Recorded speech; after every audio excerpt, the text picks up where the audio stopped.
সিংহের মতো গর্জন করছে ইরান, ঝাঁকে ঝাঁকে মিসাইল ছুটে আসছে ইসরায়েলে। এক হামলাতেই কিছুক্ষণ আগে মারা গেছে ৯ ইসরায়েলি, আহত হয়েছে অনেকেই। ইসরায়েলের পশ্চিম জেরুজালেমের কাছে অবস্থিত বেইত শেমেশ শহরের বাংকারে আঘাত হেনেছে ইসরায়েলের হাইপারসনিক মিসাইল। এই হামলা শুধু প্রাণহানি নয়, প্রতীকীভাবে বড় বার্তা।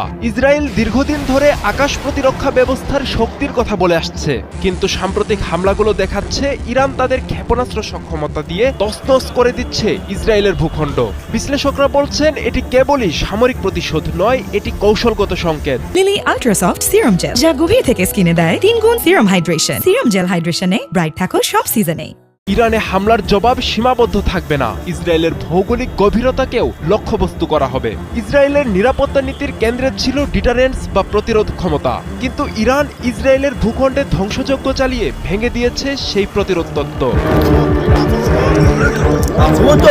ইরানের পাল্টা হামলার পরিধি শুধু ইসরায়েলেই সীমাবদ্ধ থাকেনি। সংযুক্ত আরব আমিরাতে ইরানি হামলায় ৩ জন নিহত হওয়ার তথ্য দিয়েছে দেশটির প্রতিরক্ষা মন্ত্রণালয়। আহত হয়েছে অর্ধশতাধিক। আরব আমিরাত দীর্ঘদিন ধরে আমেরিকা ও ইসরায়েলের ঘনিষ্ঠ নিরাপত্তা